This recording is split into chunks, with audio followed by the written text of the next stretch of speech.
गुलामगिरीच्या शृंखला तोडल्याशिवाय लोकशाहीचे बीजारोपण नाही. हुकुमशाही विरोधात बंड पुकारणे काळाची गरज आहे. गुलामगिरीच्या शृंखला तोडल्याशिवाय लोकशाहीचे बीजारोपण होत नाही.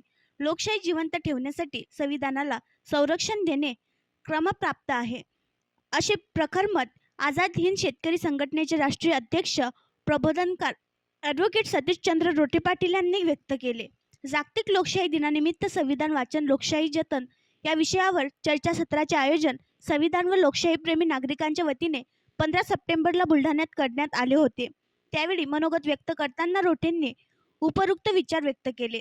सर्वप्रथम संविधानाचे जनक डॉक्टर बाबासाहेब आंबेडकर यांच्या प्रतिमेला सामूहिक मालार्पण व दीप प्रज्वलन करून चर्चासत्राला सुरुवात करण्यात आली.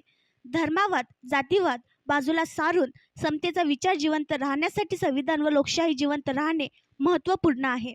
वर्तमान परिस्थितीत देशात, जगात लोकशाहीचा आडून हुकुमशाही उजागर होत असल्याचे दुर्दैवी चित्र समोर येत आहे. आजही सामान्यांना न्यायासाठी असंख्य अडचणींना सामोरे जावे लागत आहे, असे एकंदरीत मत चर्चासत्रात समोर आले.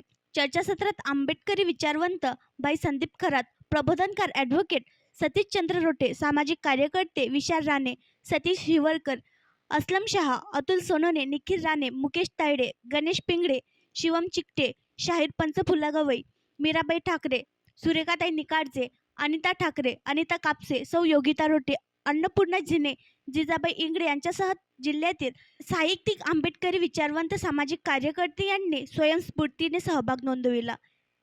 या कार्यक्रमाच्या यशस्वीतेसाठी संविधान लोकशाहीप्रेमी मंच, किसान ब्रिगेड, राणी लक्ष्मीबाई ब्रिगेड, रमाबाई ब्रिगेड, महाराष्ट्र विकास आघाडी, आझाद हिंद महिला संघटना, आझाद हिंद शेतकरी संघटना यांच्या पदाधिकारी कार्यकर्त्यांनी बहुसंख्येने सहभाग घेत अथक परिश्रम घेतले. आणखी नवीन व्हिडिओ पाहण्यासाठी आमच्या देशमुख एक्सप्रेस न्यूज चॅनलला सबस्क्राईब करा, लाईक करा आणि शेअर करा.